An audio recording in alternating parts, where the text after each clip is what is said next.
सर्वसामान्य माणसांनी काय उपाय करावे त्यांच्या आयुष्यातले प्रॉब्लेम दूर जातील? काही अनपढ व्यक्ती असतात जे शाळेत कधी गेले नाही पण त्यांच्याकडे नॉलेज भरपूर असतं, भरपूर हुशार असतात, व्यवहार नॉलेज त्यांना चांगलं असतं, तसं नॉलेज आहे गुरुकडे, त्यावेळेस तुमच्याकडे पैसा येतो. पुरुषोत्तम मास हा भगवान विष्णूंचा आहे. भगवान विष्णूंना पण 3 नंबर म्हणजे गुरुचा अंक आहे, म्हणून याला 33 ला महत्व आहे जास्त. अधिक मास मध्ये कोणते शुभ कार्य केले पाहिजे? पण याच्यामध्ये फक्त मंगल कार्य नाही केले जात. लग्न करणं, नवीन घर घेणं, घराची पूजा करणं, वास्तुशांती करणं, कलश पूजा करणं, अशा प्रकारचे कुठलेही मंगल कार्य नाही केले जात. अधिक मास मध्ये मॅम कोणते जप आपण केले पाहिजे? म्हणजे आपण म्हणतो की माझ्यामध्ये खूप राग आहे, मी पटकन बोलतो, माझ्या बोलण्यावरती माझा संयम नाहीये, रागावर संयम नाही. मग अशा व्यक्तीने जर मौन व्रत पाळलं महिनाभर तर त्याच्या रागावर त्याला ऑलरेडी कंट्रोल येईलच ना. मुलीला आणि जावयालाच का दान केलं जातं मॅम? तुम्ही बोलले मॅम की इथं या महिन्यामध्ये कोणती पूजा आपण करू शकत नाही. मॅम मग पूर्ण नवग्रहांबद्दल जर बोलायचं झालं तर काय सांगाल की प्रत्येक ग्रहाचे काय प्रॉब्लेम होतात आणि त्यावर काय उपाय करायचे? टेन्शन येतं, डिप्रेशन येतं, असे प्रकार जर होत असेल तर चंद्र तुमचा खराब आहे. मग तुम्ही आईची सेवा करू शकतात. आईला काही तुम्हाला वस्तू द्यायची असेल तर तुम्ही देऊ शकतात. आपल्या घरी अतिथी आला, अतिथी म्हणजे कुठलीही तिथी नसताना आलेला हा अतिथी, त्याला आपण जेवण देतो. म्हणजे त्यांना जे जेवण देतो ते आपल्या पितरांपर्यंत जातो. मॅम मंगळ ग्रह कुणाचा खराब असेल तर त्याने ते कसं ओळखायचं आणि त्यावर काय उपाय असेल अधिक मास मध्ये करण्यासाठी? बुध ग्रहासाठी हिरवे किंवा पिवळे कलरचे बस दान करू शकतात. विष्णू उपासना करू शकतात, विठ्ठलाची उपासना करू शकतात किंवा कृष्णाची भक्ती तुम्ही करू शकता. अधिक मास मध्ये जर एखाद्याला वाटतं त्याचं गुरुग्रह खराब आहे तर कशावरून ओळखायचं की ऍक्च्युली तो खराब आहे आणि त्याला उपाय काय द्या? शनीसाठी तुम्ही काळे तीळ, उडदाचे पदार्थ आहेत ते तुम्ही दान करू शकतात. आणि त्यातल्या त्यात घोंगडी दान केली तर जास्त चांगलं आहे. चप्पल दान करणं हे चांगलं आहे. की आपण म्हणतो की अधिक मास मध्ये चांगल्या वाईट गोष्टी जे काय ते केलं तर त्याचा फायदा होतो, तर हे श्रद्धा आहे की अंधश्रद्धा आहे? असं पंचांग आहे. पंचांग मध्ये सूर्यग्रहण, चंद्रग्रहण सांगितलं आहे, अमावस्या सांगितले आहे, जे प्रकार सांगितले आहेत त्याच्यामध्ये ज्या तिथी सांगितल्या आहेत त्या बरोबर आहे, राईट आहे. म्हणजे भविष्य बघणं किंवा पंचांग बघणं, कुंडली बघणं हे शास्त्र पुरातन काळापासून चालत आलेलं आहे. 100% खरं आहे. पण याचा काही लोक फायदा कसा करून घेतात स्वतःच्या स्वार्थासाठी, की याचा अभ्यास करतात आणि लोकांना लुटण्यासाठी, त्यांना फसवण्यासाठी हा त्याचा वापर करतात. मग त्या ठिकाणी कुणी आपली फसगत करू नये यासाठी आपण स्वतः अलर्ट राहायला हवं.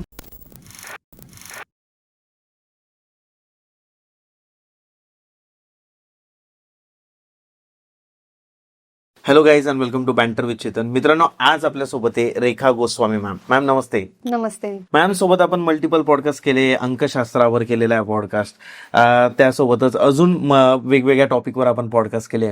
आजचा जो आपला पॉडकास्ट आहे, आजचा जो आपला टॉपिक आहे तो आहे 17 मे 2026 ला अधिक मास लागतोय. तर या अधिक मास हे किती याचं महत्व आहे आपल्या हिंदू धर्मामध्ये आणि अधिक मासमध्ये कोणत्या गोष्टी केल्या पाहिजे, अधिक मास म्हणजे काय, आणि तुम्हाला जर कोणती गोष्ट अचीव करायची आहे आणि ती जर तुम्ही अधिक मासमध्ये केली तर ती कंप्लीट होऊ शकते का, त्याची किती पॉसिबिलिटी असते आणि ती कशी करावी, त्यासोबतच तुमच्या ज्या राशी आहे तर तुमच्या राशींसाठी तुम्ही काय केल्याने तुम्हाला अजून जास्त प्रॉफिट होणार आहे, बेनिफिट होणार आहे, या सगळ्या गोष्टींवर आपण आज मॅम सोबत चर्चा करणार आहे. मॅम तुमचं पुन्हा एक वेळा स्वागत आहे आपल्या चॅनलवर. धन्यवाद. तर मॅम काय सगळ्यात पहिले तर मला सांगा की आपण म्हणतो की अधिक मासमध्ये चांगल्या वाईट गोष्टी जे काय ते केलं तर तुम्हाला त्याचा फायदा होतो, तर हे श्रद्धा आहे की अंधश्रद्धा आहे? आजकालचं जर बाहेरचं वातावरण काही पाहिलं आपण तर हो, ऑलरेडी ही श्रद्धाच आहे. श्रद्धा ही म्हणजे अंधच असते तसं बघितलं तर. ती आपल्याला पूर्ण मनापासून ठेवावं लागते, त्याला म्हणजे अंधश्रद्धा म्हणतात. पण कोणी त्याचा जर तुमचा गैरफायदा घेत असेल तर त्याच्यामध्ये मग आपण जी श्रद्धा ठेवतोय, कोणावर ठेवतोय, काय ठेवतोय, याच्यामध्ये तुम्ही पूर्णपणे एक आपण म्हणतो ना की व्हेरीफाय केलं पाहिजे. कारण आज जमाना तसा आहे.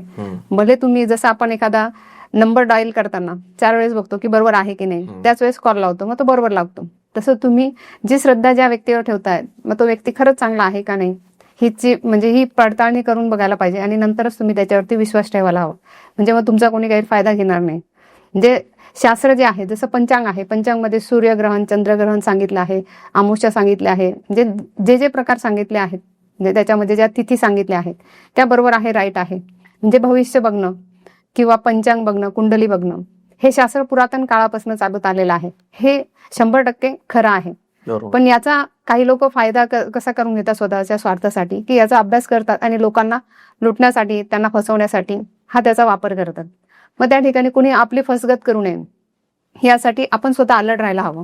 म्हणजे श्रद्धा ठेवायची, पण ती एवढी पण नाही की तुमचा कोणी विश्वासघात करेल. बरोबर आहे. कारण बघा आता जसं सीतेचं हरण करण्यासाठी रावण आले होते, रावणाने काय केलं, साधूचा वेश धारण केला.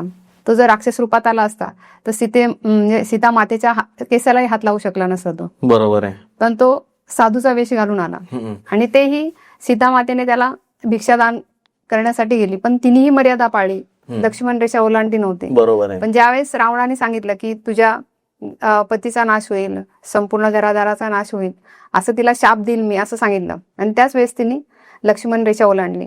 तसंच होतं प्रत्येक व्यक्तीचं.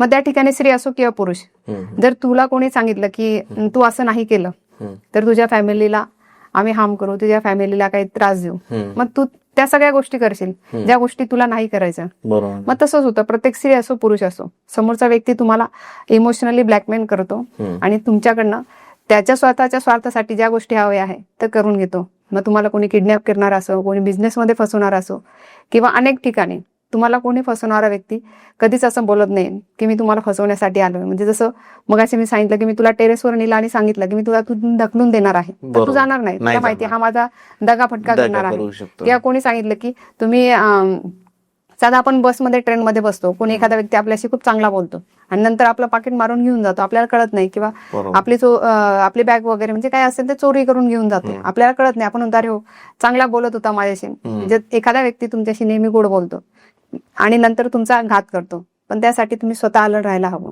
बरोबर आहे. आपण आपल्याला स्वतःला समजलं पाहिजे की आपण कुठे चुकतोय, काय चुकतोय, किंवा समोरचा व्यक्ती किती वाईट आहे ते जर तुम्हाला कळलं म्हणजे चौकशी करा, 4 लोकांना विचारा आणि मगच तुम्ही हे करा. आणि जर तुम्हाला समोर दिसतंय की तो तुमच्यासोबत ती गोष्ट करतोय तर तुम्ही तेवढं तर हुशार पाहिजे की अलर्ट राहायला.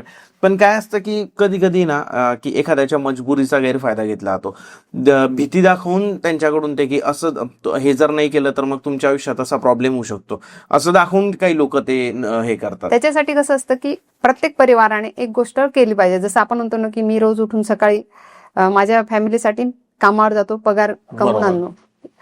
स्त्री पण काय बोलते की माझ्या परिवारासाठी मला रोज जेवण बनवायचंय. तसं प्रत्येकाने एक असा नियम बनवायला पाहिजे की माझ्या फॅमिलीतल्या प्रत्येक व्यक्तीला प्रोटेक्शन देणं आणि त्याच्यावर विश्वास ठेवणं हे आपलं कर्तव्य. असं प्रत्येकाने जर नियम आणि म्हणजे असं ठरवलं तर तुमच्या परिवारात कोणी फसवणूक करणार नाही.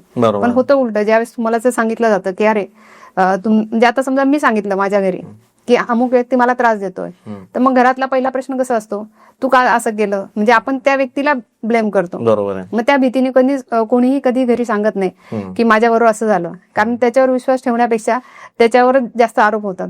आणि हे बऱ्याच ठिकाणी आहे की आपण आधी आपल्या, जसं साधं एखादा मुलगा सायकलनी गेला कुठे आणि सायकल त्याची पडली, तर घरी आला मला लागलं मी पडलो, आपण काय म्हणतो तू जोरातच सायकल चालवत असेल. पण आपण हा विचार करत नाही की कुणी त्याला धक्का मारला का, तिथे वाळू होती का, तो सरकला का, सायकल खराब होती का, हा विचार न करता पहिला प्रश्न असा असतो मला माहिती तू जोरातच चालवत असतो म्हणूनच पडला असेल. म्हणजे सगळं ब्लेम आपण त्या व्यक्तीला देतो. साधं कब्बशी जरी कोणी घेऊन चाललं घरातल्या एखाद्या मुलीने, तर आपण काय तुला व्यवस्थित पकडताच नाही आली म्हणून ती पडली म्हणून फुटले. म्हणजे आपण ते का झालं त्याचं कारणापेक्षा तुझी किती चुकी आहे हे सांगतो, आणि म्हणूनच याचा गैरफायदा बाहेरचे लोक घेत असतात. मॅम, अधिक मासाबद्दल जर बोलायचं झालं तर 17 मे 2026 पासून अधिक मास चालू होतोय. तर अधिक मास म्हणजे काय?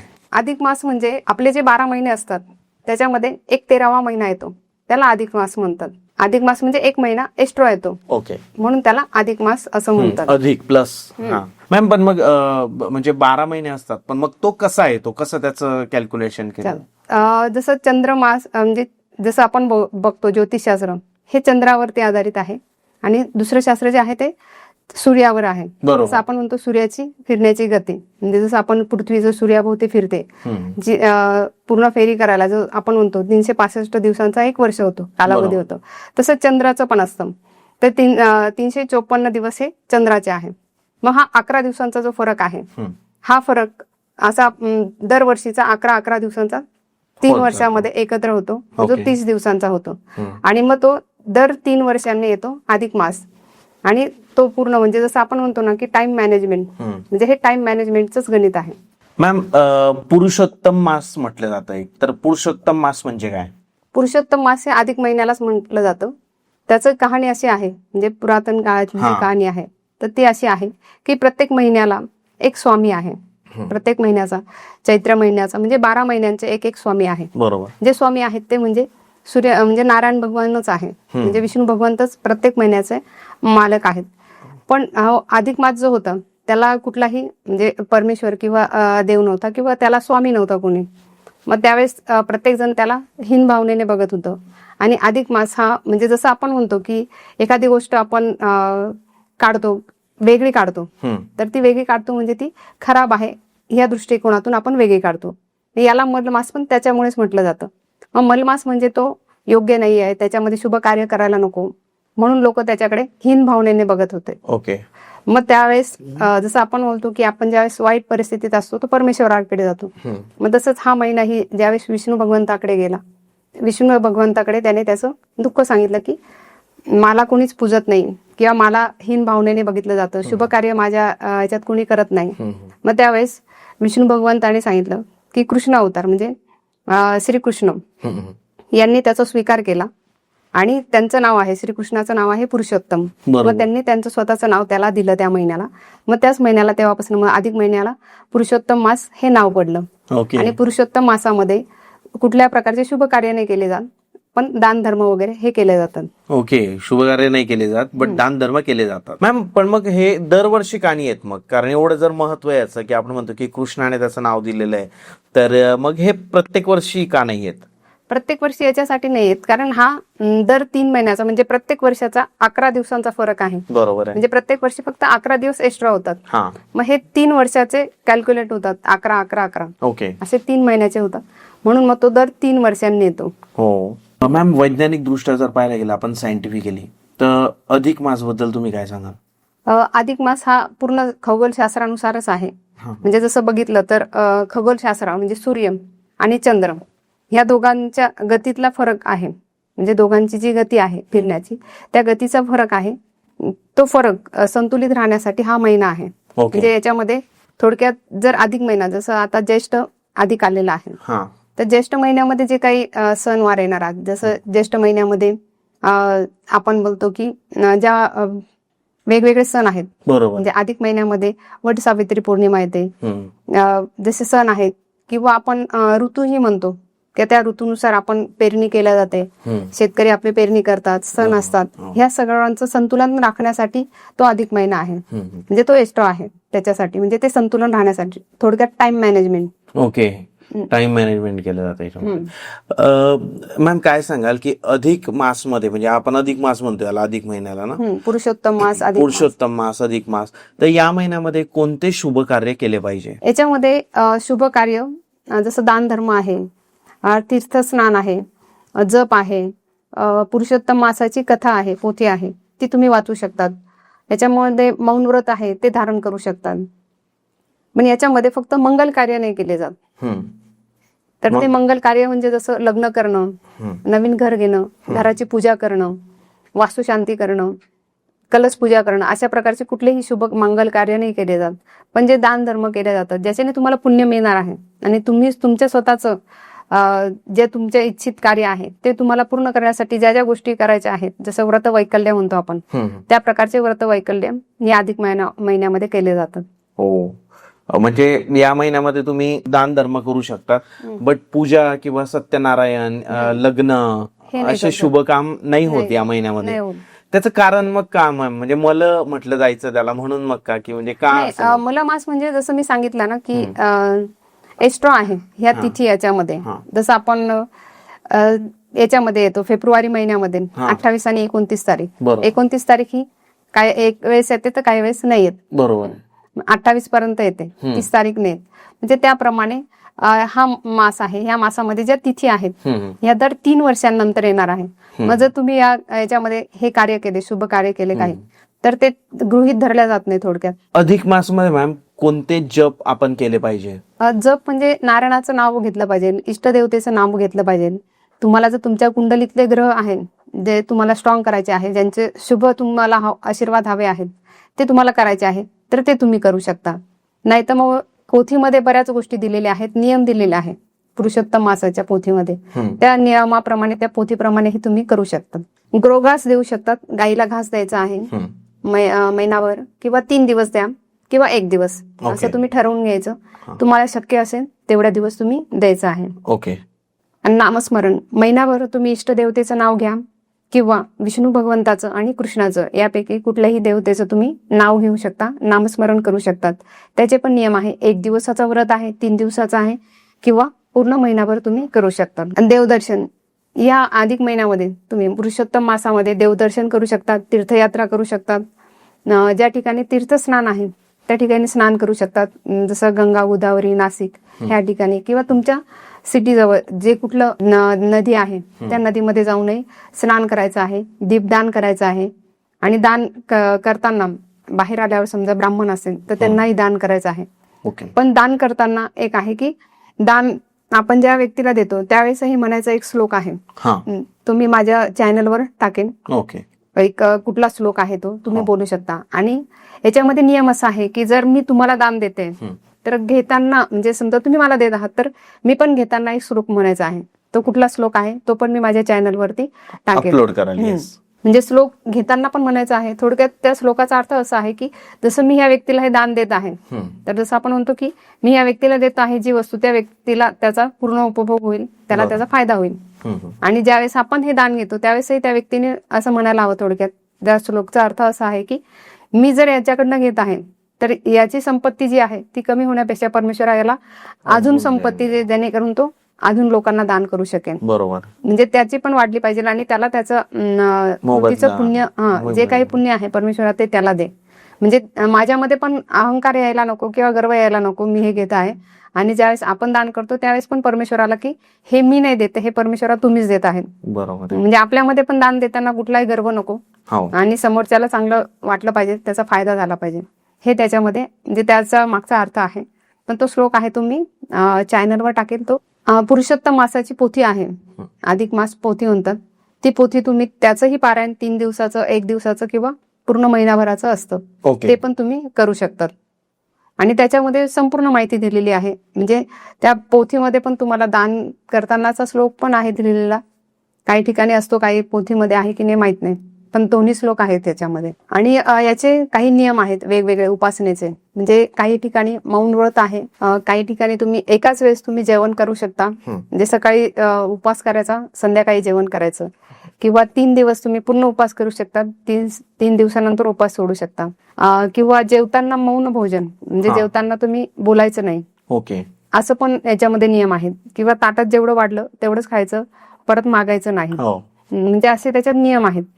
ते नियम म्हणजे आपण जर तुम्ही बघितलं तर पूर्वजांनी जे नियम किंवा व्रत वैकल्य जे सांगितले आहेत तर ते आपल्यासाठी सुद्धा होतं. म्हणजे जसं तुम्हाला ताटात जेवढं वाढलेलं आहे परत तुम्ही मागायचं नाही, मग तुम्ही म्हणजे थोडक्यात तुमच्याकडे समाधानाची भावना वृत्ती वाढते.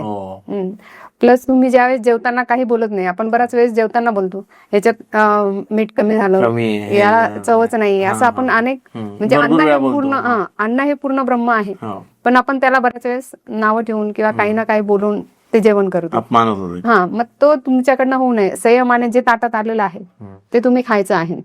मग त्याच्यासाठी म्हणजे ते आपल्याला पूर्णपणे जे काय म्हणतो आपण की घरातली जी व्यक्ती आहे जी जेवण बनवते तिच्यासाठी पण तुम्ही एक प्रकारे धन्यवाद अर्पण करू शकतात ना. म्हणजे की हो तुझे दिले मला त्याच्यासाठी खूप मी आभारी आहे, हे आपण त्याच्यातनं तुमची भावना निर्माण होते. म्हणजे हे व्रत वैकल्य जे पूर्वजांनी चालू केलेलं आहे त्याच्या मागे तेच होते. म्हणजे तुम्ही महिनाभर विचार करा. आता तुम्हाला कुठल्या पण आता नवीन निघालंय की 21 दिवस ही साधना करा, मग 21 दिवसानंतर तुमच्यामध्ये तेवढे विचार तयार होतात. बरोबर. मग तुम्ही बघा ना, जे आपल्या पूर्वजांनी आपल्याला सांगितलं की महिनाभर तुम्ही अशा प्रकारे जेवण करा, महिनाभर तुम्ही मौन पाळा. म्हणजे आपण म्हणतो की माझ्यामध्ये खूप राग आहे, मी पटकन बोलतो, माझ्या बोलण्यावरती माझा संयम नाहीये, रागावर संयम नाही. मग अशा व्यक्तीने जर मौन व्रत पाळलं महिनाभर तर त्याच्या रागावर त्याला ऑलरेडी कंट्रोल येईलच ना. बरोबर आहे. म्हणजे हे जे आपण म्हणतो की आपल्या पूर्वजांनी जे काही नियम काढले, व्रत वैकल्य काढले, सण काढले, त्याच्यात नियम काढले, त्याच्यामध्ये एक प्रकारे सायन्सही होतं. तुम्ही एकाच वेळी भोजन करतात, मग आता तुम्ही जे 7 ते 11 किंवा ह्याच टायमिंग मध्ये जेवण करा, असे नवीन नवीन नियम निघाले आहे. तुम्ही 7ला खाल्ल्यावर दुसऱ्या दिवशी 7लाच खा, इतक्या वेळ तुमच्या पचनक्रियेला वेळ द्या. मग हेच तर सांगितलंय पूर्वीच्या काळी, तुम्ही संध्याकाळी जेवल्यानंतर दुसऱ्या दिवशी संध्याकाळीच जेवायचं आहे. मग जेवताना जेवढं ताटात वाढलंय तेवढंच खायचं आहे. म्हणजे याचा अर्थ खूप घ्यायचं असं नाही, आणि पानामध्ये काही उरायलाही नको. आणि तुम्हाला सांगताना पण सांगतात ना, तुम्हाला जे लागेल तेवढं तेवढंच घ्या. 45 मिनिटात तेवढं जेवण तुम्ही खाल्लं पाहिजे, बरोबर. तुमची तब्येत चांगली राहण्यासाठी, वजन कमी होण्यासाठी. कमी म्हणजे हे सर्व आपल्याला आपल्या पूर्वजांनी आधीच सांगितलंय, बरोबर. पण आपण त्या गोष्टीकडे दुर्लक्ष केलंय. आणि याच्यामध्ये अखंड दिवा ही तुम्ही महिनाभर लावू शकता. लक्ष्मीची साधना करू शकता, लक्ष्मी नारायणाची. आणि तुमच्या कुंडलीनुसारही तुम्ही दान धर्म करू शकतात. जे आपल्याला आपल्या कुंडलीतले ग्रह जर स्ट्रॉंग करायचे असेल तर त्याप्रमाणेही तुम्ही करू शकता. सर्वसामान्य माणसांनी काय उपाय करावे की त्यांच्या आयुष्यातले प्रॉब्लेम दूर जातील? आता जसं पुरुषोत्तम मासामध्ये सर्वसामान्य लोक जे आहेत ते अनारसे बनवतात. अनारसे असेल किंवा तुम्ही तांब्याचा दिवा असेल, बरोबर, हे दान करतात आपल्या जावायला. लेक आणि जावई यांना दान करतात, त्यांना बोलवतात जेवायला वगैरे. आणि त्यांच्यासाठी अनारसे केलेले असतात, 33 अनारसे केलेले असतात, ते द्यायचे असतात. किंवा तुम्ही तुमच्याकडे म्हणजे प्रत्येकाकडे पद्धत कशी आहे माहित नाही, पण पुरणपोळी असते त्याचे गोल म्हणजे मोदक सारखं हे करतात, तर ते देतात. तर त्याच्यामध्ये पण बघा की कोणाला त्याच्यात पैसा येतो, कोणाला त्याच्यामध्ये मीठ येतं, ते आपण एन्जॉय म्हणून करतो आणि खातो. त्याच्यामध्ये असं असतं की मीठ येणं म्हणजे गोडव्याबरोबर एक मीठ पण खाणं, त्याच्यामध्ये दगड पण असतो, धोंडा आपण म्हणतो, धोंड्याचा महिना वगैरे. तर हे सगळं याच्यासाठी आहे की जेवताना जर आपल्या जेवणामध्ये दगड आला तर आपण चिडतो लगेच की अरे याच्यामध्ये दगड आलेला आहे. पण ते जर पैसा आला किंवा थोडं मीठ जास्त झालं तर आपण चिडतो, पण त्यावेळेस मात्र आपण एन्जॉय करतो. मग हेच आपल्या पूर्वजांनी सांगितलं की तुमच्या जेवणामध्ये दगड आला, मीठ आला किंवा पैसे आले, जर पैसे कोणाला निघाले तर किती आनंद होतो. तुम्ही पण तो एन्जॉय केला असेल की अरे हो माझ्या याच्यात पैसा निघाला, आपल्याला खूप छान वाटतं की हो माझ्या याच्यात पैसे निघाले. त्यावेळेस जसं तुम्हाला हॅपी वाटतं तसंच तुम्ही दगड निघाला किंवा मीठ निघालं तर तुम्ही त्या गोष्टीला हसून टाळून द्या. बरोबर. नसेल खायचं तुम्ही साईडला ठेवा, पण हसतमुखाने जेवण करा. हे त्याच्या मागचा उद्देश आहे. बरोबर आहे. तेच होतं की आपण भरपूर वेळा बघतो की आपण म्हणजे मला असं वाटतं हा जो महिना आहे हा एक संयमाचा महिना आहे की जरी आनंद म्हणजे खूप चांगल्या गोष्टी घडल्या तरी संयम ठेवा, जरी दगड आला तरी संयम ठेवा, स्वतःवर कंट्रोल ठेवा. म्हणजे शास्त्रीय दृष्ट्या जर पाहायला गेलं सायंटिफिकली तरी पण तुमच्या आयुष्यात चांगला बदल घडू शकतो याच्यामुळे. या महिन्यामध्ये जे पण गोष्टी करतात तर ते 33 या नंबरला खूप महत्व आहे की कोणती पण गोष्ट बनवायची असेल तर 33 वेळा बनवायची. तर ते काय मॅम, त्याचं काय मग? हो, म्हणजे जसं अनारसे असेल तर 36 म्हणजे 33 अनारसे देतात. हो, म्हणजे पूर्ण बनवतात पण तसं. बरोबर. 33 अनारसे देतात तुम्हाला. अनारसे देतात, परत बत्ताशे असतात, 33 बत्ताशे देतात. आता बघा याच्यामध्ये पण बत्ताशे जो आहे तर सर्वसामान्य माणूस पण घेऊ शकतो. अनारसे जे आहेत ते समजा बनवायला एखाद्याकडे नसेल वेळ किंवा कोणाला टाइम नसेल, कोणाकडे आहे संपत्ती, कोणाकडे नाही आहे. म्हणजे तुम्हाला सगळ्या प्रकारे आपल्या पूर्वजांनी विचार केला की श्रीमंत माणूस पण हा सण साजरा करू शकतो आणि गरीब माणूस पण करू शकतो. म्हणजे आणि जावयाला आणि लेकीलाच 33 अनारसे का द्यायचे? 33 चा अर्थ असा का 3 हा गुरुचा अंक आहे आणि त्याच्याबरोबर डबल आलेला आहे. म्हणजे गुरुची शक्ती आहे. म्हणजे ज्यावेळेस तुमच्याकडे नॉलेज होतं, म्हणजे चांगलं नॉलेज येतं तुमच्याकडे, गुरु म्हणजे बृहस्पती आहे, तुम्हाला नॉलेज देतो. नॉलेज म्हणजे असं नाही की जे तुम्ही शाळेत जातात, शाळेत असले तर शाळेत गेलेलेच तुम्ही बघा, शाळेत जे व्यक्ती गेलेले आहेत त्यापेक्षाही काही अनपढ व्यक्ती असतात जे शाळेत कधी गेले नाही पण त्यांच्याकडे नॉलेज भरपूर असतं, भरपूर हुशार असतात, व्यवहार नॉलेज त्यांना चांगलं असतं. तसं नॉलेज आहे गुरुकडे. त्याच्याकडे जी म्हणजे आपण म्हणतो ना विचार करण्याची बुद्धी आहे ती तुमच्याकडे येते. आणि ज्यावेळेस तुमच्याकडे विचार करण्याची चांगली सारासार बुद्धी येते त्यावेळेस तुमच्याकडे पैसा येतो. बरोबर. मग आपण म्हणतो की एखादा व्यक्ती अंगठे बहादर आहे पण पैसा त्यांनी भरपूर कमवला आहे. कारण कसं कमवायचं, काय करायला हवं, म्हणजे आपण म्हणतो की रिअलिटीमध्ये काय करायला हवं हे त्या व्यक्तीकडे बुद्धी आहे चांगली, म्हणून तो पैसा कमवू शकतो. मग 33 अंकाला त्याच्यामुळेच महत्व दिलेले आहे. त्याचबरोबर पुरुषोत्तम मास हा भगवान विष्णूंचा आहे. भगवान विष्णूंना पण 3 नंबर म्हणजे गुरुचा अंक आहे, म्हणून याला 33 ला महत्व आहे जास्त. मुलीला आणि जावयालाच का दान केलं जातं मॅम? मुलीला आणि जावयाला याच्यासाठी की मुलगी जे आहे ते आपल्याला फार असं जवळची वाटते की हो माझी मुलगी, आणि मुलीला काही द्यायचं म्हटलं की आई असेल, वडील असेल तर ते पटकन तयार होतात. मग त्यांनी लेक आणि जावई हा पूर्वीच्या काळापासून का सांगितलं आहे की पूर्वी आता म्हणजे ही संस्कृती आहे की ही माझी मुलगी, माझी मुलगी एकच आपण पकडतो, पण पूर्वी तसं नव्हतं. पूर्वी भाची जरी असेल तर ती पण मुलीसारखंच लोक तिला मानत होते, पुतणी असेल तिलाही मुलीसारखं मानत होते. शेजारी जसे कोणी की अगदी शेजारी त्यांचं खूप चांगले मैत्रीपूर्ण संबंध आहे, त्यांच्या मुलीलाही ते आपली मुलगी मानत होते. मग ज्यावेळेस मुली पहिले एवढ्या येत नव्हत्या माहेरी सारखं, मग त्यावेळेस त्या निमित्ताने ती मुलीला माहेरी बोलवणं जाणार, बोलवल्यावरती तिला वस्त्रदान करणं, आणि हे जे दान होते ह्या दानांमध्ये पण बरंच एक प्रकारे म्हणजे आपण म्हणतो की हेच का दान करायचं किंवा ते का दान करायचं, त्यामागेही बरंच शास्त्र होतं. त्या शास्त्रानुसार ते दान केलं जायचं. जे लेक जावई म्हणजे तुमच्या सख्खीची तुमची मुलगी आहे तीच नाही, तर ज्या मुलीला तुम्ही मुलगी मानलेला आहे तिलाही तुम्ही दान करू शकता, त्या जावायलाही तुम्ही दान करू शकता.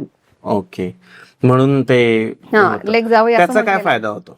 त्याचा फायदा म्हणजे की तुमच्यामध्ये जो समजा आता तुमच्यामध्ये काही वैरभावना असेल किंवा तुमच्यामध्ये काही एकमेकांमध्ये काही भांडण झालं असेल, तर त्या निमित्ताने तुम्ही एका ह्याच्याने जवळ येतात. म्हणजे एखादं रिलेशन आहे की दोघांमध्ये काही जमत नाही किंवा काही गोष्टींमध्ये तुमच्यामध्ये वाद झालेले आहेत, तर आपण म्हणतो की धार्मिक विधीसाठी लोक 100% जवळ येतात. तिथे ते राग लोभ नाही धरत. कोणाचं लग्न असेल तर त्या ठिकाणी बराच वेळ जावई रुसतो, पण देवाचं काम आहे, देवाचं कार्य आहे, तिथे मग तो व्यक्तीला पण वाटतं अरे नाही देवाचं आहे, मी या ठिकाणी जास्त रुसवायला नको, मग त्या ठिकाणी तो व्यक्ती ते सोडून देतो. पण ते आणि रिअल आहे की देवाचं जर कार्य असेल तर त्या ठिकाणी कुठलाही पुरुष असेल स्त्री असेल तर त्यांनी मला असंच पाहिजे, मला तसंच हवं असं अडून न राहता समोरचा व्यक्ती जे देईल आपल्याला ते घ्यायला हवं. कारण आता अधिक मासामध्ये बऱ्याच ठिकाणी आता असे पण निघाले आहेत, काही जावई असतात नाही आम्हाला अधिक महिना आला आहे, तुम्ही सोन्याची अंगठी द्या, आम्हाला सोन्याची चैन द्या, असं बऱ्याच ठिकाणी चालू आहे आजकाल की हो धोंड्याच्या महिन्यामध्ये आम्हाला तुम्ही असंच करायला हवं, मग तुम्ही घड्याळच घ्यायला हवं, असंच करायला. समोरचा व्यक्ती, कारण ते दान आहे, दान तुम्ही मागत नाहीये, समोरचा व्यक्ती दान देतोय. दान म्हणजे की त्याच्या मनात जे येईल ते, मग त्याला वाटलं तुम्हाला रुपया द्यायचा, त्याला वाटलं तुम्हाला करोड रुपये द्यायचे, हे त्याच्या मनानुसार आहे.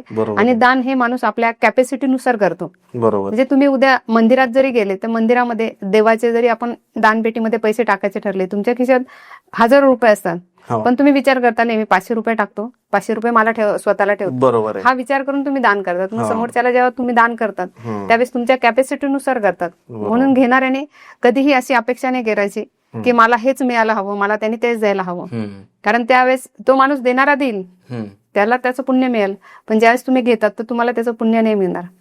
म्हणजे ज्यावेळेस तुम्हाला कोणी दान देतं तर त्यावेळेसही तुम्ही त्या व्यक्तीला आशीर्वाद देतात, म्हणजे तुम्ही देवस्वरूप होतात. ज्यावेळेस तुम्ही देवाच्या ठिकाणी होतात तर तुम्हाला ते लेवल मिळत नाही. म्हणून मग दान घेताना समोरच्यानी जे दिलं ते मोठ्या मनाने स्वीकारायचं असतं. त्याच्यामध्ये मला हेच हवं, मला तेच हवं हे नाही करायचं. हे ऐकलंय मी, सोन्याची अंगठी मागतात आजकाल, किंवा म्हणजे देतात पण, बट काही जावे मागतात. देतात म्हणजे कसं की ते मजबुरी असते त्यांची, मुलगी असते त्यावेळेस आई वडिलांना वाटतं आपल्या मुलीला त्रास नको म्हणून ते देतात. पण त्यावेळेस त्या व्यक्तीने हे समजायला हवं की मी जावई म्हणून नाही आहे, मी नारायण म्हणून त्यांच्या दारात आज जातो आहे. माझी पत्नी ही लक्ष्मी आहे आणि मी विष्णू आहे, विष्णू लक्ष्मी या रूपाने आम्ही त्यांच्या घरी जात आहे. आणि तिथे जर तुम्ही त्यांच्याकडे मागत राहिले की मला हेच हवं, तर तुम्ही त्या ठिकाणी देवाच्या रूपात जात नाही, मग तुम्ही राक्षस रूपही होतात. बरोबर आहे. मग तुम्हाला राक्षस बनायचं की देव बनायचं हे आपलं स्वतः आपण ठरवायचं, कारण तुम्ही आशीर्वाद देण्यासाठी जाणार आहे त्यांच्याकडे. मग तुमचा आशीर्वाद हा आशीर्वाद म्हणूनच राहायला हवा. मग ज्यावेळेस तुम्ही एखाद्या गोष्टीचा अति होतो, अति झालं की माती होते, मग परमेश्वर कधीतरी त्याची काठी काढणार, मग त्याच्या काठीचा मार 100% तुम्हाला बसणार. बरोबर आहे. मग त्यापेक्षा आपण आपल्याला जर मान मिळतो तर सन्मान घ्यावा. जेवढं मिळतंय तेवढ्यात खुश जावं यांनी, जास्त लालचीपणा करू नका, नाही तर प्रॉब्लेम होऊन जाईल तुम्हाला, देवच प्रॉब्लेम करेल. तुम्ही बोलले मॅम की इथं या महिन्यामध्ये कोणती पूजा आपण करू शकत नाही किंवा काही शुभ कार्य करू शकत, पण मग आता ज्या 12 राशी आपल्या तुम्ही बोला की दान करू शकतात, तर मग ग्रह पण आहेत की ज्या ग्रहांची पूजा केली जाते किंवा त्यांना, तर मग तुम्ही काय सांगाल की अधिक महिन्यामध्ये कोणत्या राशीच्या लोकांनी काय दान करावं किंवा ग्रहांची कशी पूजा केली पाहिजे? नाही, जसं आता मगाशी तुम्ही विचारलं की मुलगी आणि जावई यांना दान करायचं, तर मुलगी म्हणजे जसं शुक्र आहे, शुक्र ग्रहाशी रिलेटेड आहे, जावई हा गुरु ग्रहाशी रिलेटेड आहे, हे 2 ग्रह आहेत. तसं 12 राशींचा काही संबंध याच्यामध्ये येत नाही, पण तुमच्यासाठी ज्या काही अडचणी येत आहेत तुमच्या जीवनामध्ये, मग त्या प्रत्येक ग्रहाशी रिलेटेड असतात काही ना काही. मग त्याप्रमाणे तुम्ही दान करू शकतात की तुम्हाला कोणत्या ग्रहाच्या काय अडचणी येत आहेत, त्या अडचणीप्रमाणे तुम्ही जर दान केलं तर तुम्हाला त्या ग्रहाचे म्हणजे शुभ आशीर्वाद मिळतात. म्हणजे तुम्ही 9 ग्रहांप्रमाणे दान करू शकतात. तुमच्या जीवनामध्ये कोणत्या ग्रहामुळे काय पीडा चालू आहे काय अडचणी चालू आहेत त्याप्रमाणे तुम्ही दान करू शकतात. Yes. म्हणजे त्या ग्रहाचे दान गेलं ना तर त्या ग्रहाचा तुम्हाला आशीर्वाद मिळतो. पण मॅम आता आम्हाला माहित नाही की आम्हाला कोणता ग्रह त्रास देतोय किंवा कोणत्या ग्रहाचा कोणता त्रास होतोय, तर मग आम्ही कसं दान करायचं? आता ज्योतिषशास्त्रानुसार तांबा, पितळ किंवा सोनं हे जे आहे हे गुरुग्रहाशी निगडीत आहे. गुरुग्रह हा तुमच्या नॉलेजसाठी आहे, की तुम्हाला नॉलेज घेण्यासाठी. म्हणजे आपण म्हणतो की माझ्याकडे एक नॉलेज आहे पण मला ते समोरच्या व्यक्तीला देता येत नाही, सांगता येत नाही, मला मांडता येत नाही किंवा काही अडचणी येतात विद्याप्राप्तीसाठी, तर तुम्ही गुरुग्रहाचे उपाय करू शकतात. अशाप्रमाणे जसं तुम्हाला बुध ग्रहाचे आहेत, काही अडचणी आहे, स्किन डिजीज आहे, बोलण्यामध्ये काही अडचणी आहेत, म्हणजे असे अनेक ग्रहांचे वेगवेगळे परिणाम आहेत की जे तुम्हाला तुमच्या जीवनामध्ये दिसतील आणि त्याप्रमाणे तुम्ही उपाय करायचे आहेत. मॅम मग पूर्ण 9 ग्रहांबद्दल जर बोलायचं झालं तर काय सांगाल की प्रत्येक ग्रहाचे काय प्रॉब्लेम होतात आणि त्यावर काय उपाय करायचे?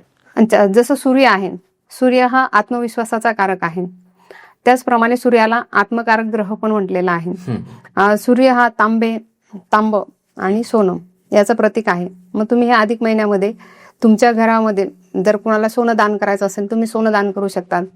जर तुमची कॅपॅसिटी नाही आहे सोनं घेण्याची तर तुम्ही तांब्याची वस्तूही दान करू शकतात. जसं तांब्याचे दिवे दान करतो आपण कुणाला दान करायचं? पुरुषोत्तम महिन्यामध्ये तुम्हाला दान करताना असं कुठेही असं काही नाही आहे नियम. जसं सांगितलं की जावई आणि मुलगी यांना द्या. तुम्हाला ज्या व्यक्तीला वाटतंय की मी या व्यक्तीला दान करावं किंवा गरजूला दान केलं तर अतिउत्तम आहे. मग तुम्ही तांब्याची कुठलीही वस्तू देऊ शकतात. तुम्ही तांब्याचा जो गडवा असतो देवीचा तो देऊ शकता, दिवा देऊ शकतात. तांब्याच्या कुठल्याही वस्तू, ज्या वस्तूचा वापर करून समोरच्या व्यक्तीला चांगलं वाटेल, म्हणजे तुम्ही दिलेल्या वस्तूचा त्याला उपयोग झाला पाहिजे. बरोबर आहे. आता बरेच जण याच्यामध्ये म्हणजे अधिक महिन्यामध्ये छोटे छोटे अगदी पातळ दिवे मिळतात ते घेतात की कमी पैशात मिळतात म्हणून घेताना देतात. मग घेणारा व्यक्ती तो घेतो आणि ते कचऱ्यामध्येच कुठेतरी पडलेलं राहतं. मग त्यापेक्षा तुमची जेवढी म्हणजे तुम्ही 10 लोकांना ते छोटे छोटे दिवे देण्यापेक्षा एकच छोटंसं तुम्ही ग्लास घ्या तांब्याचा किंवा तुम्ही तांब्याची एखादी वस्तू घ्या आणि ती त्या व्यक्तीला दान करा. बरोबर. म्हणजे ती व्यक्ती तो यूज करू शकेल. समजा एखाद्याला ग्लास जरी दिला तुम्ही, तांब्याच्या भांड्यातनं पाणी पिलं तर तुमच्यासाठी आरोग्यासाठी चांगलंच आहे. बरोबर. त्या व्यक्तीने रोज वापरलं किंवा तुम्ही त्याला पूजेसाठी जे तांब्याचा आपण कलश वापरतो तो तांब्याचाच असतो, मग तुम्ही त्याला दिलं तर तो पूजेमध्येही वापरू शकतो ते भांड. बरोबर. म्हणजे कधी ना कधी तो त्याचा यूज करणार, वापर करणारच. मग तुम्ही 10 लोकांना देण्यापेक्षा एकाच व्यक्तीला द्या. मग त्यामुळे त्या व्यक्तीला पण आनंद होईल आणि तुमचे पण पैशाची बचत होईल. बरोबर. आणि तुमच्यासाठी सूर्यग्रहाचा पण उपाय होईल. तांब किंवा सोनं तुम्ही दान केलं तर. म्हणजे जर तुमची आता सोनं तर एवढं महाग झालंय मग तांब करू शकता. तांब तुम्ही घेऊ शकता. आणि जर समजा नवऱ्याने बायकोला दिलं आणि बायकोने नवऱ्याला दिलं मग ते पण दान होईल का? हो, होऊ शकतं ना. तुम्ही दान, मी सांगितलं ना की दान देताना मंत्र आहे, जो मंत्र मी देईल तुम्हाला चॅनलवर तुमच्या मिळून द्यायचं, तर तो तुम्हाला बोलायचा आहे. मग त्या ठिकाणी तुम्ही दान देताना असं नाही विचार करायचा की मी समोरच्या व्यक्तीला देतोय, मग ती माझी पत्नी आहे, माझी मुलगी आहे, माझी बहीण आहे, आमच्या शेजारी आहे किंवा माझा कोणी वैरी आहे, दुश्मन आहे. तुम्ही फक्त देताना हा विचार करायचा की मी हे जे काही दान ज्या व्यक्तीला करतो आहे ते विष्णू रूप आहे माझ्यासमोर आणि मी विष्णू भगवंताला हे दान करत आहे. त्यांना मी दान करत आहे म्हणजे याचा अर्थ असा नाही की तुमच्याकडे खूप आहे. परमेश्वराला म्हणजे आपण असं म्हणतो हे सर्व माझं नाही आहे, हे सर्व तुझं आहे आणि तुझं आहे तुझं पाशी, म्हणजे प्रत्येक जी गोष्ट आहे ते तुझ्या जवळच आहे आणि हे सर्व तुलाच अर्पण आहे. म्हणजे परमेश्वर आहे तुझंच आहे, तुला अर्पण, माझं या ठिकाणी काहीच नाही. ज्यावेळेस तुम्ही ही वृत्ती आणून आणि दान करतात ना त्यावेळेस तुम्हाला खऱ्या अर्थाने पुण्य मिळतं. बरोबर. आणि त्यावेळेस जो समोरचा व्यक्ती आहे त्याच्यामध्ये पण आपल्याला परमेश्वर दिसतो आणि परमेश्वराचा आशीर्वाद तुम्हाला त्यावेळेस 100% मिळतो. म्हणजे असं नाही की माझ्याकडे आहेत आणि म्हणून मी तुला देतोय. त्यावेळेस असं समजायची ही जी समोर असलेली व्यक्ती आहे ना हा परमेश्वर आहे. मग तुम्ही परमेश्वराला बोलतात की हे परमेश्वर आहे, माझ्याजवळ जे आहे हे तूच दिलेलं आहे आणि तुझंच मी तुला अर्पण करतोय, फक्त मला आवश्यकता आहे आशीर्वादाची. तर तू मग तुम्हाला त्यावेळेस जे वाटतं आहे की मी या ठिकाणी या अडचणीमध्ये आहे तर इथनं कसं बाहेर पडायचं आहे याचा मार्ग मला दे किंवा मला आशीर्वाद दे की मी इथून सही सलामत बाहेर निघेन. मग दुसरा ग्रह जो येतो तो चंद्र येतो, तर मग एखाद्याच्या कुंडलीमध्ये चंद्रग्रह खराब असेल तर त्याने काय दान द्यावं? अधिक मासमध्ये चंद्रग्रह जर तुमचा खराब असेल तर तुम्ही पुरुषोत्तम मासामध्ये, जसं तुम्हाला चंद्र खराब आहे हे कसं कळणार, तर जसं मी सांगितलं की सूर्य तुमचा खराब असेल तर तुम्हाला आळस येईल, तुम्हाला कुठेही काम वेळेवर करायला म्हणजे तुमच्याकडनं होणारच नाही वेळेवर. तसंच चंद्र जो आहे तो मनाचा कारक आहे. मग तुम्हाला बेचैनी वाटेल, मन उदास होईल, तुम्ही खूप हळवेपणा होईल तुमच्या मनामध्ये. काही लोकांचे मूड एकदम पटकन बदलतात, असं होईल. एकाच विचारावर पटकन तुम्ही ठाम नाही राहणार. आणि सारखं तुम्हाला जसं आता आपण म्हणतो की काही लोकांना टेन्शन येतं, डिप्रेशन येतं, असे प्रकार जर होत असेल तर चंद्र तुमचा खराब आहे. ओके. मग तुम्ही आईची सेवा करू शकतात. आईला काही तुम्हाला वस्तू द्यायची असेल तर तुम्ही देऊ शकतात. तीर्थस्नान करू शकतात. तीर्थ म्हणजे चंद्र हा पाण्याचाच हे आहे. तीर्थस्नान करू शकतात. ज्या ठिकाणी तीर्थ आहेत, जसं आता आपण बघितलं तर त्र्यंबकेश्वर असेल, नाशिक असेल, ह्या ठिकाणी तुम्ही तीर्थस्नानाला जाऊ शकता.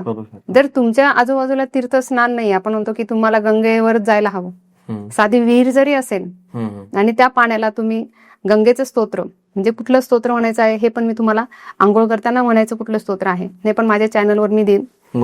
ते स्तोत्र म्हणून जरी बऱ्याच जणांना माहिती असेल, गंगेचे यमुनेचे असं स्तोत्र आहे. 5 नद्यांची नावं, समजा स्तोत्र नाही आलं तर निदान 5 नद्यांची नावं जरी तुम्ही त्या पाण्यावरती बोलून ते पाण्याने आंघोळ केली तरी नदीचं स्नान केल्याचं पुण्य तुम्हाला मिळतं. ओके. आणि खीर बनवायची. तांदूळ आहे, तांदळाचं दान. जसं आपण म्हणतो अनारसे आहे, अनारसे तांदळापासूनच बनतात. तांदळाच्याच याचे अनारसे बनतात. मग ते अनारसेही तुम्ही दान करू शकतात, कोणाला तांदूळ दान करू शकतात. आणि चंद्र हा आपल्या पितरांशी पण जोडलेला आहे. चंद्राचा संबंध पितरांशी पण आहे. बरोबर आहे. म्हणून आपण कुठल्या पण जे तिथीवरती हे करतो, श्राद्ध करतो, तर ते चंद्रानुसारच करतो, तिथीलाच करतो. श्राद्ध पक्षामध्ये जसं आपण म्हणतो आपल्या घरी अतिथी आला, अतिथी म्हणजे कुठलीही तिथी नसताना आलेला अतिथी, त्याला आपण जेवण देतो. म्हणजे त्यांना जे जेवण देतो ते आपल्या पितरांपर्यंत जातो. बरोबर. आणि जे आपण तिथीनुसार पित्र करतो त्या तिथीला, त्यास आपल्या पितरांना जेवण देतो. जर तुम्ही चंद्रग्रह तुमच्या जीवनात खराब असेल तर तुमच्या पितरांचेही तुमच्यावर दोष असतात. बरोबर. मग त्या पितरांचा आशीर्वाद हवा असेल तर म्हणून तर पित्रदान करताना किंवा पिंडदान करताना तुम्हाला पाण्याजवळ जावं लागतं. मग तुमच्या ते पितरांचे आशीर्वाद हवे असतील तुम्हाला तर तुम्ही चंद्राचं दान करू शकता. जर तुम्हाला असं वाटतं की हो मी तीर्थस्नानासाठी नाही जाऊ शकत तर मे महिन्यामध्येच पुरुषोत्तम मास येत आहे. तुम्ही एखाद्या ठिकाणी पाणी ठेवा, जसं पानपोई असते, तसं तुम्ही पाणी भरून ठेवा. किंवा पक्ष्यांना जरी पाणी ठेवलं, जनावरांसाठी जरी पाणी ठेवलं तुम्ही, तरी तुमचं एक प्रकारे तुमच्या कुंडलीतला चंद्र चांगला होईल. म्हणजे अगदी सोपं आहे. असं नाही की मॅम तो चंद्र खराब आहे हे कसं ओळखायचं? मानसिक डिप्रेशन वगैरे येतं तुम्हाला, येत असेल तर मग ते चंद्र खराब आहे. नातेसंबंध खराब होतात, सारखा कुंडलीवरून पण तुम्ही सांगू शकतात ना? हो, कुंडलीवरून पण सांगू शकतो. तुम्हाला कळून जाईल कुंडलीवरून, कुंडलीवरूनही आपल्याला कळतं. पण ह्या गोष्टी तुम्हाला कळतात की पितरांचे आशीर्वाद नाही आहेत, तुमचे काही काम पटकन होत नाही, चिडचिड होते, तुमचं मन स्थिर राहत नाही, मन चंचल होतं, झोपतानाही अनेक विचार येत राहतात मनामध्ये. हे जर तुमच्या याच्यात होत आहे तर तुम्ही समजायचं तुमचा चंद्र खराब आहे. काही लोकांना पटकन झोप लागते, काही लोकांना बराच वेळ झोपच लागत नाही आणि स्वप्नात पण विचार येत राहतात. अशी मानसिक स्थिती बिघडलेली आहे तर समजायचं चंद्र बिघडलेला आहे. ओके. मग त्यावेळेस ते लोक हे करू शकतात. तुम्ही जर म्हणजे जास्त खर्चिक उपाय नाही आहे, जसं चांदी दान करणं वगैरे, हे नाही होणार तुम्हाला. निदान तुम्ही पक्ष्यांसाठी तर पाणी ठेवू शकतात ना. बरोबर आहे. तो तुम्हाला काहीच खर्च नाही ना, कोणाला बोलवायचं पण नाही, काहीच नाही. आणि खीर जी आहे, खीर पण तुम्ही बनवून देऊ शकतात. रात्री चंद्रासाठी उपाय असा करायचा की तांदळाची खीर बनवायची. आपण श्राद्ध पक्षात पण तांदळाचीच खीर बनवतो. म्हणजे तांदूळ हा चंद्राशी रिलेटेड आहे आणि पितरांशी पण आहे. तांदळाचीच खीर लागते आपल्याला. तांदळाची खीर बनवून तुम्ही चंद्रप्रकाशात ठेवायची आणि दुसऱ्या दिवशी ती एखाद्या मंदिरामध्ये दान करून यायची. दान म्हणजे तिथे ठेवून यायची प्रसादासाठी. पण ती बनवताना अशी बनवायची की त्या खाल्ल्यानंतर लोकांना छान वाटलं पाहिजे. म्हणजे आपण बोलतो ना एखादा पदार्थ खाल्ल्यावर आपण म्हणतो हा कोणी बनवला, खूप छान बनवला. मग ते तुम्ही बनवू शकतात, ते देऊ शकतात लोकांना. राईट. मॅम, मंगळ ग्रह जर कुणाचा खराब असेल तर त्याने ते कसं ओळखायचं आणि त्यावर काय उपाय असेल अधिक मास मध्ये करण्यासाठी? मंगळ ग्रह जो आहे तो तांब्याचा म्हणजे तांबूस रंग आहे. तुम्ही तांबा दान करू शकता. मंगळ ज्यावेळेस तुमचा बिघडलेला असतो त्यावेळेस तुमच्यामध्ये अति चिडचिडपणा होतो, खूप राग येतो. तुम्ही थोडं जरी कोणी काही बोललं तरी पटकन, म्हणजे बऱ्याच जणांचं असं होतं की हायपर होतात, लगेच मारतात, त्यांना रक्ताचे विकार होतात शरीरामध्ये. किंवा अनेक गोष्टी आहेत अशा की शरीरामध्ये हार्मोन्स कमी होणं या काय, हे पण तुम्हाला रक्ताचीच रिलेटेड आहे. हे प्रकार तुम्हाला आजार जर होत असतील, सारखा तुम्हाला राग येत असेल, घर पण तुमचं काही वेळेस आपलं घर बनत नाही लवकर, काही लोकांना घर घ्यायचं असतं तर घर पण लवकर होत नाही, तर त्यावेळेस त्यांचा मंगळ खराब आहे असं समजायचं. मग त्यावेळेस त्यांनी तांब दान करू शकतात ते, किंवा लाल वस्तू दान करू शकतात. ओके. किंवा जे पोलीस आहेत, हा जे लोक धडाडीचे कार्य करतात, हा त्यांनाही ते दान करू शकतात. ओके. मग त्यांना तुम्ही अन्न दान करा ज्याच्यामध्ये गुळ आहे अशा वस्तू. म्हणून अनारसे जे मी सांगितलं की अनारसे बनवायचे असतात, अनारशामध्ये पण गुळ घातला जातो. म्हणजे त्याच्यामध्ये तूप, गुळ आणि खसखस म्हणजे हे सर्वांचं मिश्रण आहे. बरोबर. म्हणजे चंद्र पण आहे त्याच्यामध्ये, त्याच्यामध्ये सूर्य पण आहे, त्याच्यामध्ये मंगळाचं पण दान येतं, त्याच्यामध्ये शनी पण आहे. म्हणजे तिन्ही ग्रहांचं एक प्रकारे म्हणजे सर्व ग्रहांचं एक मिलन आहे आणि ते तुम्ही दान करतात 33 प्रकारे. बत्ताशे आहे, त्याचा सफेद रंग आहे, म्हणजे चंद्राशी रिलेटेड आहे. ते पण आहे साखर, म्हणजे गोडवा आहे, शुक्र आहे, म्हणजे ते पण तुम्ही दान करू शकता शुक्र ग्रहाची. म्हणजे अशा प्रकारे हे दान आहे जे आपल्याला सांगितलं. तांब पितळ दान करायचं आहे. जसं मी सांगितलं की तांबा पितळ हे जे आहे गुरुग्रहाशी रिलेटेड आहे. बरोबर. आणि तांब आणि पितळ म्हणजे सूर्य आणि गुरु ह्या दोघांचं मिलन आहे. म्हणजे अशा प्रकारे 9 ग्रहांचंच दान आहे या महिन्यामध्ये सांगितलेलं. मॅम, अधिक मासमध्ये जर एखाद्याला वाटतं की त्याचा बुध ग्रह हा खूप खराब झालेला आहे, त्या व्यक्तीने कसं ओळखायचं आणि काय दान करावं? बुध ग्रहासाठी हिरवे किंवा पिवळे कलरचे बस दान करू शकतात तुम्ही. वनस्पती पण जे आहेत बऱ्याच ठिकाणी आता निघाला आहे की झाडे वगैरे लावतात, तुम्ही झाडं लावा. त्यांचं पण तुम्ही संगोपन करू शकतात.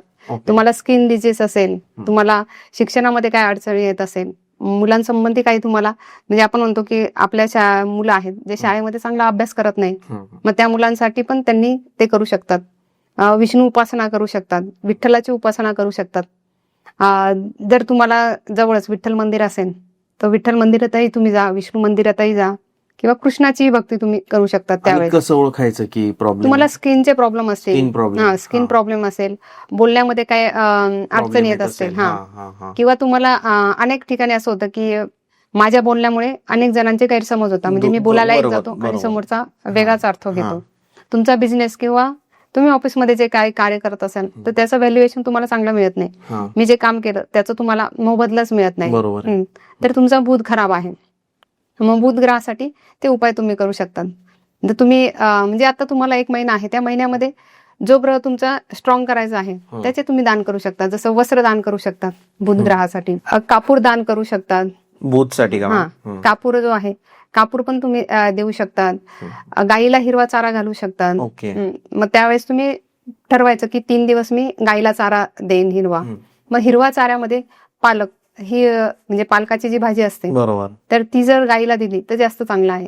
किंवा गुळ जर तुम्ही म्हणजे चपाती केली आणि गुळ आणि चपाती जरी तुम्ही गाईला दिली तरी तुम्हाला त्याचा खूप चांगला फायदा होईल. आणि कपिला गाय असेल तर जास्त चांगला आहे. अधिक मास मध्ये जर एखाद्याला वाटतं त्याचा गुरुग्रह खराब आहे तर कशावरून ओळखायचं की ऍक्च्युली तो खराब आहे आणि त्याला उपाय काय द्याल? गुरुग्रह ज्यावेळेस खराब आहे तर तुमच्यामध्ये जसं एखाद्या व्यक्तीचं वजन जास्त वाढलेलं आहे, नॉलेज कुठं घ्यायला हवं, किंवा जसं आपण बोलतो की माझी फसवणूक झाली, म्हणजे योग्य गुरु मिळत नाही त्याला, फसवणूक होते, योग्य सल्ला मिळत नाही. आणि गुरुग्रह जो आहे जर तुम्ही बघितलं आपल्या पूर्ण पृथ्वीच्या ह्याच्यामध्ये तर गुरुनेच सर्वांना बॅलन्स केलेला आहे. म्हणजे सर्व ग्रह जे आहे त्याच्या गुरुत्वाकर्षणामुळे सर्व बॅलन्स आहे. तुम्ही जर राजाच्या दरबारात जरी गेले तरी राजाच प्रत्येक ठिकाणी म्हणजे गुरूंना नतमस्तक होतो. म्हणजे सूर्य आहे, राजा म्हणजे सूर्य आहे, गुरु नतमस्तक होतो. प्रत्येक जण नतमस्तक होतो ह्या गुरूंजवळ. मग ज्यावेळेस तुम्हाला असं वाटतं की कुणी माझी इज्जतच करत नाही, बऱ्याच ठिकाणी असं होतं की माझं व्हॅल्युएशन जेवढं आहे तेवढं मला मिळतच नाही, माझ्या कामाप्रमाणे मला इज्जत मिळत नाही. किंवा जसं आपण म्हणतो की मी ह्या पदावर आहे पण माझ्यापेक्षा दुसऱ्यांच्याच हातामध्ये सगळ्या गोष्टी आहेत, सत्ता दुसऱ्याच्याच हातात आहे. म्हणजे असं जर असेल, म्हणजे आपण म्हणतो की जो मालक आहे, मालक सोडून जर नोकरालाच लोक पाया पडत असेल तर आपण समजायचं की आपली कुठेतरी किंमत कमी होते, म्हणजे तुमचा गुरुग्रह खराब आहे. त्याचप्रमाणे लग्न जमण्यासाठी पण अडचणी येतात. पुरुषांच्या कुंडलीमध्ये जर गुरु खराब असेल तर लग्न लवकर जमत नाही, नातेसंबंध तुटतात लवकर. मग त्यावेळेस तुमचा गुरु खराब आहे. मग तुम्ही पिवळे वस्त्र दान करू शकतात, केळी दान करू शकतात. जर तुमच्याकडे म्हणजे काय म्हणतात ना आपली परिस्थिती असेल चांगली तर तुम्ही सोनंही दान करू शकता गुरुसाठी. आणि याच्यासाठी तुम्ही दत्त भगवंताच्या मंदिरामध्ये जाऊ शकतात, किंवा ज्यांना तुम्ही गुरु मानतात त्या मंदिरामध्ये जाऊन या गुरुतुल्य जी व्यक्ती असेल त्यांचीही पूजा करू शकतात. ओके. त्या मंत्राचा जपही करू शकतात. अधिक मास मध्ये शुक्र ग्रह जर खराब असेल तर तो कसा ओळखला पाहिजे आणि त्याला उपाय काय द्याल तुम्ही? आता शुक्र म्हणजे काय तर तुम्हाला रॉयल जीवन तुम्हाला चांगलं पाहिजे, बरोबर. संपत्ती पाहिजे तुमच्याकडे. आपल्याकडे जे आपण म्हणतो लक्झरी लाईफ म्हणजे शुक्र आहे, सौंदर्य म्हणजे शुक्र आहे, आणि संतती होणं हे पण शुक्रावरच आहे. संतती होण्यासाठी पण अडचणी येतात, मग त्यासाठी तुमचं शुक्र खराब आहे. मग तुम्ही सफेद वस्तू दान करू शकता. त्याचप्रमाणे जसं मी सांगितलं बत्ताशे आहे, मग ते बत्ताशे दूध वेगळं, दूध म्हणजे चंद्रासाठी येतं, सफेद वस्तू, आणि सफेदच रंग जो आहे तो शुक्राचा पण आहे. मग तुम्ही बत्ताशे दान करू शकतात, सफेद वस्तू दान करू शकतात शुक्रासाठी. आणि ज्या गोष्टींमध्ये म्हणजे जसं बत्ताशे सांगितलं त्याच्यामध्ये चव आहे, चमक पण आहे, तर अशा गोष्टी आहेत त्या तुम्ही दान करू शकता. म्हणजे मला असं वाटतं मॅम की शुक्र आणि चंद्रामध्ये फरक असा आहे की शुक्राचा कलर हा खूप पांढरा शुभ्र आहे आणि चंद्राचा कलर हा थोडासा शायनिंग आहे, हा शायनिंग म्हणजे चमकणारा आहे, कारण लक्झरी लाईफ आहे ना. आता बघा साधू आहेत, त्यांनी सफेद कलरचे कपडे घातलेले असतात, पण त्यांच्या साधे कपडे असतात. बरोबर. मग तेच जर एखादा हिरो किंवा हिरोईन आले तर त्यांचे पण सफेद कलरचे असतात, पण त्याला शाईन असते, चमकणारे असतात आणि ते छान पण वाटतात. जसं ह्या रंगाकडे बघितलं, सफेद रंगाकडे, त्याला शायनिंग नाही तर तुम्हाला शांत वाटतं. तसं चंद्र हा मनाचा कारक आहे, तुम्हाला शांत हवं जीवन, मनाला शांती हवी, तर तो रंग आहे शांततेचं प्रतीक. आणि ह्या रंगाकडे बघितल्यावरती तुम्हाला एकदम म्हणजे उत्साह निर्माण होतो. तर तोच उत्साह म्हणजे शुक्र आहे. तुमच्या जीवनामध्ये उत्साह कमी आहे, मग तुम्ही शुक्राचे जे दान आहे म्हणजे त्या गोष्टीमध्ये शायनिंग आहे, चमक आहे, गोडवा आहे, ह्या गोष्टी तुम्ही दान करू शकता. सुगंधित वस्तू, शुक्राच्या सुगंधित वस्तू आहे ज्याच्यामध्ये सुगंध आहे, दही आहे, तूप आहे, हे तुम्ही दान करू शकता. त्यानंतरच आहे शनी ग्रह. शनी म्हणजे जिथे तुमचे कामच होत नाही, खूप प्रयत्न करतायत तुम्ही, अडथळे खूप येतात, अडचणी खूप येतात. शनीसाठी तुम्ही काळे तीळ, उडदाचे पदार्थ आहेत ते तुम्ही दान करू शकतात. आणि त्यातल्या त्यात घोंगडी दान केली तर जास्त चांगलं आहे. गरिबांना घोंगडी दान करणं, चप्पल दान करणं हे चांगलं आहे. आणि लोखंडाच्या ज्या वस्तू आहेत, ज्याची गरज आहे लोखंडाच्या वस्तूंची, त्यांना तुम्ही ते दान करू शकता लोक. आणि मोहरीचं तेल, तर बरेच जण जाऊन मंदिरामध्ये तेल अर्पण करतात, पण त्याऐवजी जर ते तेल त्या व्यक्तीला अर्पण करण्याऐवजी ज्यांना गरज आहे, मग शनीच्या आधिपत्याखाली तुमच्या घरातील नोकरही येतात, तुम्ही त्यांना जरी तेल घेऊन दिलं की हे तेल हे महिनाभर तुम्ही वापरा तुमच्या घरी, त्याला आनंदच होईल. मग त्याच्यामुळे, आणि तो तुम्हाला किती आनंदाने आशीर्वाद पण देईल. म्हणजे समजा तुम्ही त्याला 1 किलो म्हणजे 1 पिशवी जरी दिली 1 लिटरची, तरी त्याला आनंद होईल. मग त्याला घरी गेल्यावरती वाटलं अरे हो माझ्याकडे तेल आलेलं आहे आज, म्हणजे मग तो जेव्हा जेव्हा भाजी करेल त्यावेळेस तुम्हाला आशीर्वादच देईल, आत्मा तृप्त होईल. तेच तुम्ही मंदिरात अर्पण करतात. मंदिरात अर्पण करणं योग्यच आहे, कारण कुठलीही गोष्ट म्हणजे आपल्या जे मी सांगितलं की पूर्वजांनी ज्या काही गोष्टी बनवल्या आहेत त्या कधी वाया जात नाही. जसं बरंच लोक सांगतात की पिंडीवरती तुम्ही दूध अर्पण करतात, मग ते वाया जातं, गटारीत जातं. पण तुम्ही बघा ना, गटारीमध्ये पण छोटे छोटे जीव आहेत, ते खातातच ना, ते त्यांच्यासाठी ते अन्नच आहे. जसं आज लोक तुमचे, जसं आता राहू आहे, पुढचा ग्रह राहू आहे, राहूचं कृपा तुम्हाला हवी असेल तर तुम्ही माशांना फूड देतो आपण, माशांना फूड द्यायचं आहे. जर तुम्हाला तुमच्या कुंडलीमध्ये केतू चांगला करायचा आहे तर तुम्ही कुत्र्यांना चपाती द्यायची आहे, चपाती दिली पाहिजे केतूसाठी. राहू आणि केतू हे 2 ग्रह कसे आहेत की राहू म्हणजे मुख आहे आणि केतू म्हणजे खालचं धड आहे. जर तुमच्याकडे बुद्धीच नसेल, म्हणजे बुद्धीने जर तुम्ही काम केलंच नाही तर आतमध्ये काहीच जाणार नाही. बरोबर आहे. तसं राहू म्हणजे एक प्रकारे तुम्हाला सगळ्या गोष्टी बघणार आहेत, सगळ्या गोष्टी करणार आहेत. म्हणजे राहू तुम्हाला सांगणार की काय करायला हवं काय नाही, आणि ग्रहण करायचं काम केतू करतो. म्हणून केतू हा तुम्हाला संन्यास देतो, संन्यास वृत्ती आहे. आणि संन्यासी माणूस कधी होतो, ज्यावेळेस सगळ्या गोष्टी तो बघतो की हे जीवन म्हणजे नाश होणार आहे, मग त्याच वेळेस त्याच्यामध्ये संन्यासी वृत्ती येते. म्हणजे त्यावेळेस त्याचा केतू जागृत होतो. म्हणजे केतू त्याच वेळेस जागृत होतो ज्यावेळेस राहू सगळ्या गोष्टी त्याला सांगतो की ह्या गोष्टी अशा आहेत. जे रियालिटी चेक ज्यावेळेस राहू देतो त्यावेळेस केतू पूर्णपणे त्याला संन्यासी बनवतो, मग तो पुन्हा संसारी वृत्तीमध्ये नाही येत. म्हणून केतूला संन्यासी म्हटलेलं आहे. ज्यावेळेस तुम्हाला तुमच्या जीवनामध्ये फसगत होणं किंवा कामच होत नाही त्यावेळेस तुमचा केतू खराब आहे. म्हणजे तुम्ही यावेळेस प्राण्यांना दान देऊ शकतात किंवा केतूमध्ये असे आहेत की ज्यांना हेल्पलेस आहे, ज्यांना मदतच कुठून मिळत नाही, जे अपंग आहेत, अशांना तुम्ही दान करू शकता. करू शकतो. शनीसाठी तुम्ही जे व्यक्ती अंध आहेत, अंधांच्या शाळेमध्ये जाऊन तुम्ही एकाच याच्यामध्ये त्यांना बसवायचं आणि जे तुम्ही त्यांना जेवण बनवलं आहे तुम्ही स्वतः त्यांना वाढायचं. ओके. शनीसाठी हा उपाय आहे. अंध ज्या शाळेमध्ये अंध व्यक्ती आहेत ना त्या शाळेत जायचं आणि स्वतः वाढायचं पण त्यांना जेवायला. तर उपाय शनीसाठी केला तर मग म्हणजे करून बघा उपाय हा. मी तर असं सांगेल हा उपाय करा आणि बघा की काय परिणाम होतो. खूपच चांगला. अधिक मास मध्ये हे सगळे उपाय खूप प्रभावशाली मॅम. बरोबर. म्हणजे तुम्हाला दानच करायचंय ना, मग तुम्ही त्यांना दान करा. बरोबर. त्यांना दान करा आणि त्याचा परिणाम बघा. केतूसाठी तुम्ही संन्यासी लोकांना दान करा किंवा संन्यासी वृत्ती असलेले लोक आहेत. आपल्या जीवनात बरेच लोक असतात जे संन्यासी वृत्तीवाले आहेत, त्यांना पण तुम्ही दान करू शकतात. राहू आता जो आपण बोलतो आहे, एकमेकांशी बोलतो, सगळ्या काही गोष्टी आहे, या राहूमुळेच तुम्ही कनेक्ट झालेले आहे. राहू हा धुवा आहे. Ma'am thank you so much. खूप छान माहिती दिली तुम्ही. आणि हे जे उपाय हे जर अधिक मास मध्ये केले तर खरंच लोकांना खूप फायदा होईल. आणि दुसरी गोष्ट म्हणजे की खर्चिक काहीच नाही याच्यामध्ये, एकदम छोट्या छोट्या गोष्टी. आणि दुसरं, जावयांनी जास्त लालचीपणा नका करू आणि मागू नका. जे काय मिळेल सासरकडून ते ऍक्सेप्ट केलेलं कधी पण बेटर आहे, इन्स्टेड ऑफ की जास्त अपेक्षा ठेवून रिलेशन खराब करणे. सगळ्यात चुकीची गोष्ट आहे. आणि ती लालची वृत्ती कधीच तुम्हाला पचत नाही. त्यामुळे म्हणजे कसं की जसं मलमास जो होता भगवान विष्णूंच्या असं म्हणतो ना कृपेने, भगवान विष्णूंच्या कृपेने, त्यांच्या आशीर्वादाने मलमासाचा पुरुषोत्तम मास झाला. तसं आपणही एक प्रकारे मनुष्य जरी असेल तरी आपण 0 आहे, पण ह्या मलमासामध्ये आपल्याला पण किंमत मिळते. तुम्ही पण लेक जावायच्या ठिकाणी तुम्ही लक्ष्मी आणि विष्णू ह्या रूपात त्यांच्याकडे जात आहात, म्हणजे तुमची पण किंमत वाढत आहे.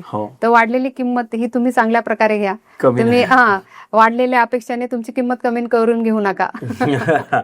म्हणजे तुम्हाला पण देवरूप आलेला आहे, तर तुम्ही देवतेप्रमाणे समाधान वृत्ती ठेवा आणि आशीर्वाद द्या. आशीर्वाद घेताना कुठला मंत्र म्हणायचा आणि तुम्ही ज्यावेळेस दान करता त्यावेळेस कुठला मंत्र म्हणायचा हा आपल्या चॅनलवर असेलच. बरोबर आहे. आणि माझं जे चॅनल आहे त्याला पण लोकांना सबस्क्राईब करायला सांगा. येस, मॅमचं चॅनलची लिंक दिलेली आपण. आणि कोलॅबरेशन मध्ये जरी तुम्ही पाहिलं तर मॅमचं चॅनल आपण कोलॅब केलेलं आहे. मॅमचा नंबर डिस्प्लेला येत असेल. तुम्हाला जर बघायचं असेल की तुमचा कोणता ग्रह खराब आहे किंवा कोणता चांगला आहे, तुम्ही मॅमला विचारू शकता. त्यावर काही अजून उपाय असतील मॅम तुम्हाला सांगतील. मॅम तुमचं खरंच मनापासून धन्यवाद. धन्यवाद. थँक्यू. Thank you so much.